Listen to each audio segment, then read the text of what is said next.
Herzlich willkommen zu einer weiteren Folge Lasst uns lesen. Wir machen weiter mit den Heldenliedern Nibelungenlied für das Teutsche Haus von Emil Engelmann.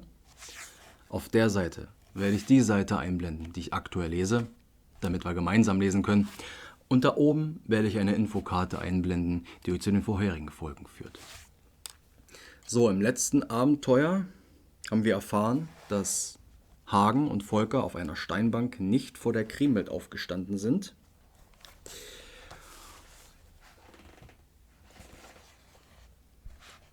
Und in der ähnlichen Ernste geht es weiter im nächsten Abenteuer. 30. Abenteuer. Wie Hagen und Volker der Schildwache pflagen.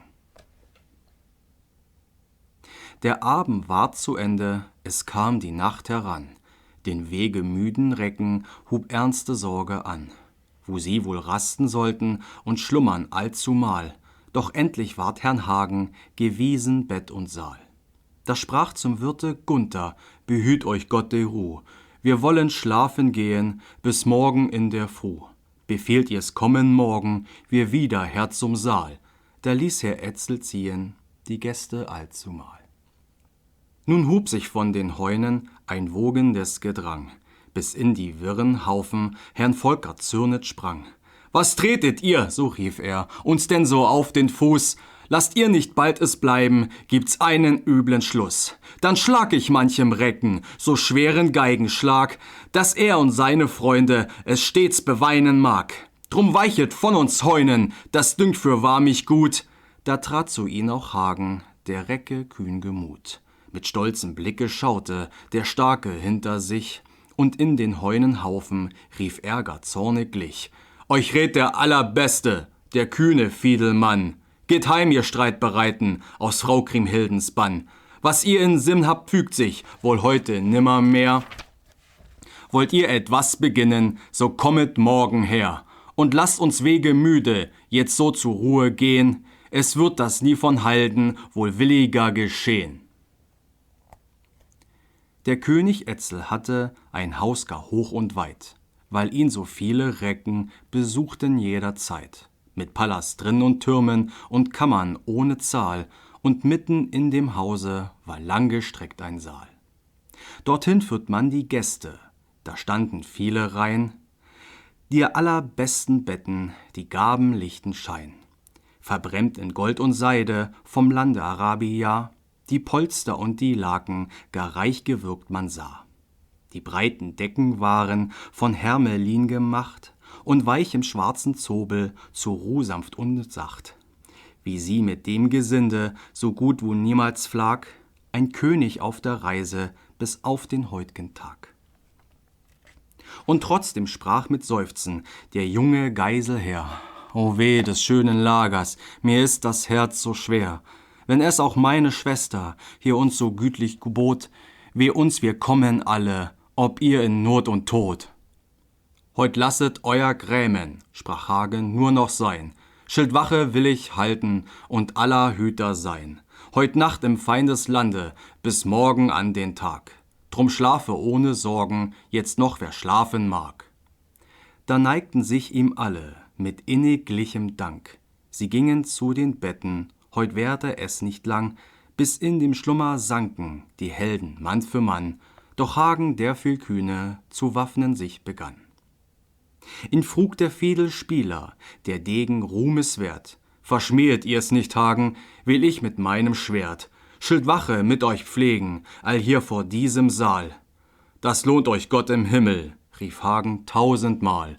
Für alle meine Sorgen, das ist mir niemand Not. Als ihr allein, ich dank's euch, verwehrt mir's nicht der Tod. Nun hüllten sich die beiden in lichtes Stahlgewand. Ein jeder von den Helden nahm seinen Schild zur Hand. Sie gingen aus dem Hause und saßen vor der Tür, die Schlummernden zu hüten, in Treuen für und für. Bald lehnte daher Volker den Schild an eine Wand. Sein Saitenspiel die Geige nahm schweigend er zur Hand. Und nah der Türe setzte er sich auf einen Stein. Niemals sah bessern Spielern des Mondes Silberschein. Sanft klangen seine Saiten hindurch den weiten Raum. den schlummernden Burgunden ganz leise in den Traum. Dann schwollen sie gewaltig wie Sturmwind in den Saal, gar groß war seine Stärke und seine Kunst zumal. Und süßer drauf und sanfter war das Getöne dann, da sank im Schlummern nieder manch sorgenschwere Mann. Als nun die Freunde alle Herrn Volker schlummern fand, legt er die Fiedel nieder und nahm den Schild zur Hand, um mit den kühnen Hagen getreue Wacht zu stehen. Drauf den Mittagsstunde, so glaub ich, ist's geschehen, Herr Volker, der viel kühne, ein helles Funkeln da, fernher aus einem Finster von Helm und Brünnen sah. Da flüsterte er leise: Herr Hagen, seht doch, seht, wie dort die manchen Recken in lichtem Helm steht. Wenn ich es recht erschaue, sind sie aus Kriemhilds Lehn. Ich glaube gar, die wollen heut nächtens uns bestehen. Nur Stille, raunte Hagen, lasst näher sie heran, ehe sie uns inne werden, mit meinem Schwerte dann, will manchem Helm ich rücken, hilft dazu eure Hand, die werden ihrer Herren heut übel heimgesandt. Doch von den Heunen einer gar bald die Recken sah. Die Türe wird behütet, rief da gar eilig da. Was wird im Sinne hatten, das kann jetzt nicht geschehen. Schildwache, seht den Fiedler, ich an dem Hause stehen. Es strahlt auf seinem Haupte der Stahl im hellen Glanz, es funkelt seine Ringe wie Lichterfeuer ganz. Und bei ihm steht der Hagen, der Recke kühn Gemut, die Degen der Burgunden, die sind in guter Hut. Da wandten sie sich wieder, als Volker das er sah, zu seinem Wachgenossen sprach er voll Zornes da. Ich will einmal hinüber zu jenem Haufen gehen und fragen, was die wollen in Frau Kriemhildens Lehn. Um unser Freundschaft willen, Herr Volker, lasst es sein, wenn ihr hinüber schrittet, fiel warnend Hagen ein, so bräuchten diese Degen euch leicht in solche Not, dass ich euch helfen müsste und wär's auch aller tot. Dann wären mit den Degen wir zwei im Schwerterstreit, dann schlich ein Teil von ihnen gar leichtlich sich beiseit. Hierher nach diesem Hause, zum unbewachten Saal, die schlügen uns zu Tode, die Freunde allzumal. Drauf sprach hinwieder Volker: So lasst nur eins geschehen, sie sollen inne werden, dass wir sie wohl gesehen, dann können sie nicht leugnen, die Meintat dieser Nacht, die gegen ihre Gäste Kriemhilde ausgedacht. Laut rief er: Hört ja, Degen, der Heunenkönigin, was geht ihr so bewaffnet? Woher denn und wohin? Wollt ihr auf Beute reiten, ihr Edlen, sagt es an. Ihr könnet hier zur Hilfe noch 2 Gesellen harren. Doch niemand gab ihn Antwort, da nochmals zornesvoll rief er: Sagt Feigewichte, was dieses heißen soll. Wollt Schlafende ihr morden, schleicht drum so leise ihr? Ist das Bauchtrauch der Helden an Etzels Hof allhier? Gar bald war von den Heunen Kriemhilden der Bescheid, dass sie nichts richten konnten, die Kunde war ihr leid. Da fügte sie es anders und rief in Hasseswut: Verderben muss uns sterben, doch Siegfrieds Mörderbrut!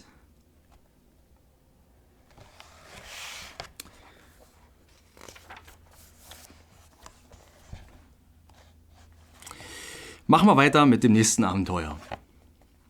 31. Abenteuer: Wie sie zum Münster gingen.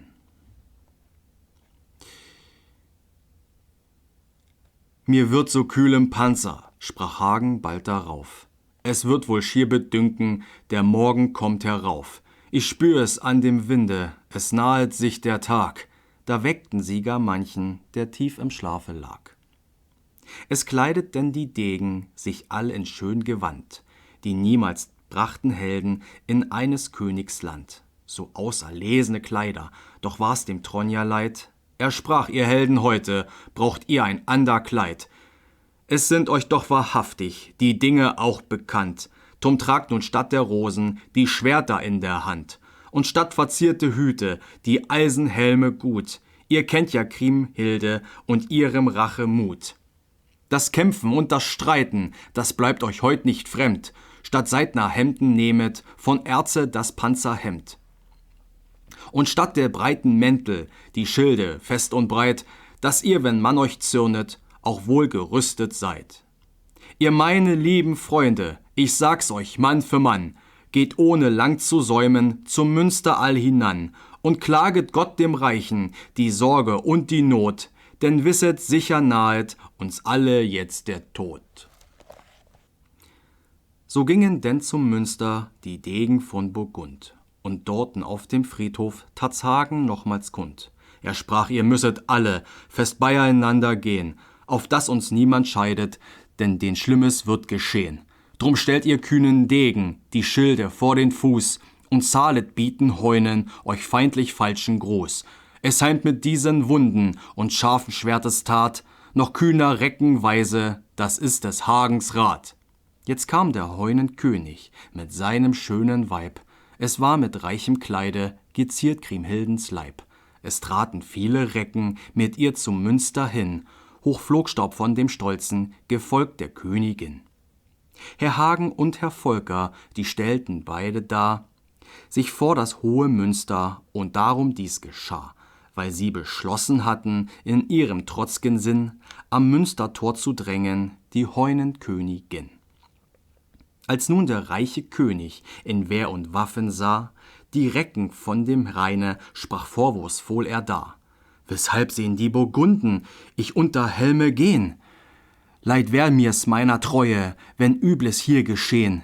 Gern wollt ich's ihnen büßen, wie sie es deuchte gut, hätt jemand meinen Freunden verunherzt Herz und Mut.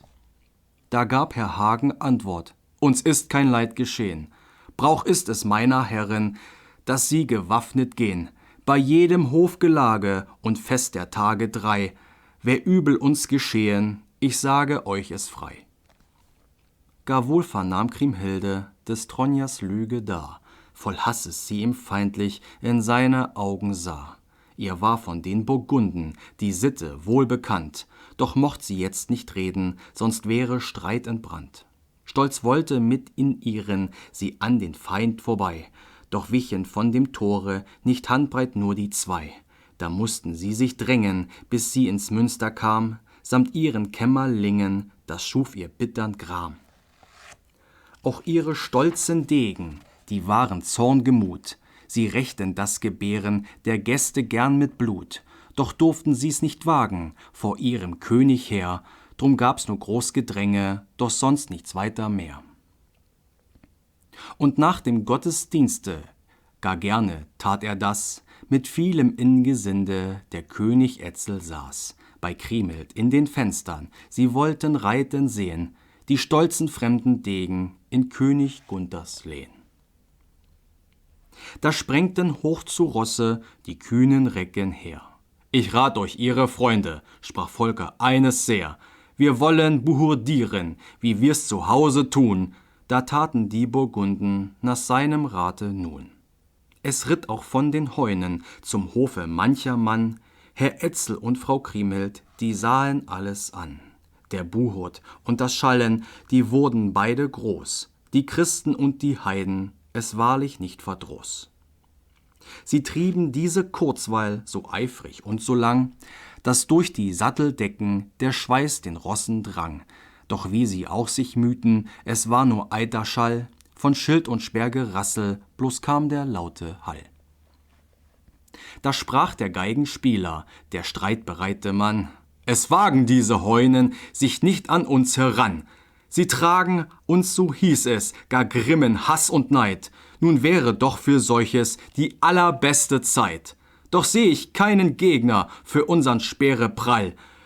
Führt nur der Rosse wieder, ihr Knechte in den Stall. Vielleicht behagt auch besser in Nacht und Dunkelheit den Degen Frauen Kriemhildens mit uns der ernste Streit. Indes er sprach, ritt einer gar hoch und stolz daher, wie insgesamt von allen der Heunen keiner mehr. Er war so wohl gekleidet, als wär's für eine Braut, von ihnen den Fenster droben nach ihm herniederschaut. Der kommt mir, rief Herr Volker, gerade recht heran. Der Weiber samt der Eitle soll einen Stoß empfahen. Das kann niemanden wenden, es geht ihm an den Leib, wenn mir darob auch zürnet des König Etzels Weib. Stolz ritt der schnelle Volker nochmalen in den Streit. Dem Heunen schuf der Grimme gar großes Herzeleid. Er stach dem zieren Ritter den Speer tief durch den Leib, da flossen Tränen nieder, manch schönem Heunenweib. Als nun in seinem Blute der reiche Heune lag, erhob sich allenthalben Geheul und Weheklag. »Wer tat es?« fragten viele. »Wer tat es? Saget an!« »Der Volker«, riefen andere, »der grimme Fiedelmann!« Da nahmen scharfe Schwerter und Schilde sie zur Hand, um stracks mit Blut zu rächen den Toten in dem Sand. Erschlagen sollte werden der schlimme Fiedelmann. Doch König Etzel stürzte vom Fenster selbst heran. Dem Bruder des Erschlagenen, den er dort bei ihm fand, riss eine scharfe Waffe er eilig aus der Hand und trieb sie alle rückwärts, er war im großem Zorn. »Ihr wäret«, rief er scheltend, »jetzt insgesamt verloren, wenn ihr erschlagen hättet den edlen Fiedelmann, den ob dem Tod des Gegners wohl niemand schelten kann. Er wollt ihn nicht erstechen, ganz deutlich ich es sah, dass durch des Rosses Straucheln es willenlos geschah. Ihr sollt mir meine Gäste in Frieden lassen ziehen.« So ward er ihr Geleite, die Rosse führt man hin, und nur wieder zu den Ställen. Sie hatten manchem Knecht, der ihnen war in Treuen zu jedem Dienst gerecht. Herr Etzel mit den Gästen ging zu dem Saal zurück, da schwieg jedwedes Zanken vor seinem ernsten Blick. Doch drängten sich zum Saale, manch rasch Geduss geschah, die Grimbes an die Zähne in Stahl gewaffnet war. Streng sprach der Wirt des Landes: »Der Frevel, der ist groß, dass ihr gewaffnet lieber zu Tisch geht als bloß. Wer aber meinen Gästen das Kleinste tut so leid, dem geht es an das Leben, nun wisset ihr Bescheid.« Bis sich die Herren setzten, das währte diesmal lang, dieweil Frau Kriemhilde gar sehr um Helfer rang. Sie sprach: »Ihr Herrn von Berne, ich suche euren Rat und gegen meine Feinde auch euer Schwert zur Tat.« Da gab ihr diese Antwort der alte Hildebrand: »Die Degen der Burgunden, die schlägt nicht meine Hand. Auch sucht ihr bei den Heunen vergeblich wohl den Mann, der diese kühnen Recken im Streit bezwingen kann.« Sie sprach: »Nur Hagen hat mir so schweres Leid getan. Er mordete mir Siegfried, den herzgeliebten Mann. Wer den von ihnen schiede, dem wär mein Gold bereit. Entgelt es jemand anders, das wär mir selber leid.« Da sprach der alte Recke: »Wie könnte das geschehen, den Hagen zu erschlagen? Ihr würdet bald wohl sehen, bestünde man den Helden, das gäbe solche Not, dass Herrn genug und Knechte drop senken in den Tod.« Drauf sprach dazu noch weiter der König Dieterich: »Verschont mit solchen Diensten Herrn Hildebrand und mich. Die Bitte ehrt euch wenig, vie edle Königin, dass gegen euer Magen ihr Schlimmes behabt im Sinn. Auf Treu und Glauben kämen sie her in dieses Land. Siegfried bleibt ungerochen von König Dietrichs Hand.« Als kein Gehör Kriemhilde bei den zwei Berner fand, ging sie dahin, wo Bledel, Herrn Etzels Bruder, stand. Sie sprach: »Du sollst mir helfen, o Bledel, Schwager mein, es sind all hier im Hause die Mörder von dem Rhein, die meinen Siegfried schlugen, den herzgeliebten Mann. Wer mir das Recht, dem bin ich für immer zugetan.« Da ward ja auch von Bledel abschlägiger Bescheid. »Wie kann denn an den Gästen ich rächen euer Leid?« sprach er, »solang mein Bruder mit ihnen freundlich tut, das würde schlimm vergolten von Etzels zorn'gen Mut. Und nicht doch, lieber Bledel, wir bleiben stets dir hold. Als Lohn erhältst du Silber genug und rotes Gold und eine schöne Jungfrau, des armen Nudungs Braut. Du kannst es wohl erreichen, dass froh sie wieder schaut. Die Burg und all die Gaue, die Nudung sonst besaß, sind dein, und was ich sage, in Treue halt ich das.« Wie Bledel nun der Kühne den reichen Lohn vernahm, und dass er stillen solle der schönen Jungfrau Gram, da wollt er gern mit streiten, erringen sich das Weib, darüber mußt er lassen das Leben und den Leib. »Ihr Mannen«, sprach er freudig, »nimmt euer Schwert zur Hand, es geht auf unsere Feinde aus dem Burgundenland.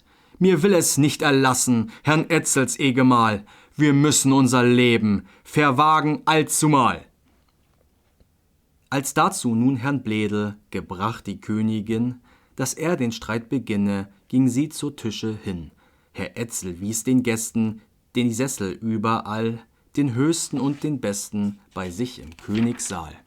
Die Christen und die Heiden in jedem Saal man schied, doch gab genug man beiden, wie er's befahl und riet. Als nun die Herren saßen auf ihrem Sitz zumal und tranken da und aßen, wurd in den Königssaal Ortlieb hereingetragen, Kriemhild und Etzels Kind, wie bittere Todesschmerzen daraus entstanden sind. Der schlaue Heunenkönig, als seinen Sohn er sah, zu seiner Fraue Brüdern sprach er voll Güte da. Nun sehet, liebe Freunde, hier unserm einzgen Sohn, dem schenket eure Treue, das ist sein bester Lohn. Gerät er nach den Seinen und wird ein kühner Mann, von reichem Mut und Adel und stark und wohlgetan. Bleib ich am Leben, ihm reiches Königsland, dann kann auch noch dienen des jungen Ortliebs Hand. Drum möchte ich euch bitten, ihr lieben Freunde mein, wenn ihr von dannen reitet in euer Land am Rhein, dass ihr dann mit euch nehmet, auch euer Schwesterkind, ich weiß es, unserm Sohne bleibt stets ihr gut gesinnt. Erziehet ihnen Ehren, bis er erwachs zum Mann. Hätt auch in euren Landen jemand ein Leid getan, dann hilft ihr es euch rächen, wird er ein Reckegut. Dies Wort vernahm auch Hagen, der Degen grimm gemut. Ihm könnten schon vertrauen, zu Etzel er begann, die Fürsten der Burgunden wüchs er da einst zum Mann. Doch sieht der junge König gar arm und schwächlich aus, an seinem Hof ging selten der Hagen ein und aus. Der König schaut auf Hagen, die Rede war ihm leid, gab er auch auf die Worte mit Schweigen nur Bescheid. So wusst er doch nun deutlich, wie Hagen war gesinnt, nachdem er so gesprochen von seinem einzigen Kind. Ja, das ist hart, das einzige Kind von jemandem zu beleidigen. Ich glaube, das kann jedes Elternteil in irgendeiner Form nachvollziehen, vor allem wenn es noch klein ist. Nun gut, ich habe da was für euch vorbereitet. In dem Abenteuer, das ich als erstes vorgelesen habe, ist ja diese eine Szene, dieser eine Moment, wo der gute Hagen und der Volker beieinander sind und die Schildwache pflagen. Und ich habe da was vorbereitet dafür und ich hoffe, es gefällt euch. Darum sage ich jetzt schon mal auf Wiedersehen, bis zum nächsten Mal und dann sehen wir uns wieder bei Korrekt. Lasst uns lesen. Viel Spaß.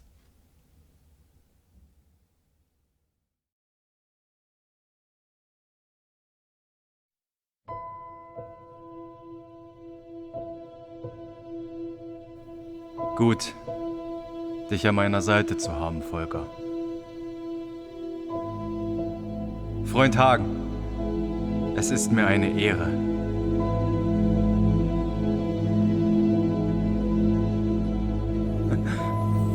Heute Nacht wird kein Auge ruhen. Volker, spiel uns ein Lied.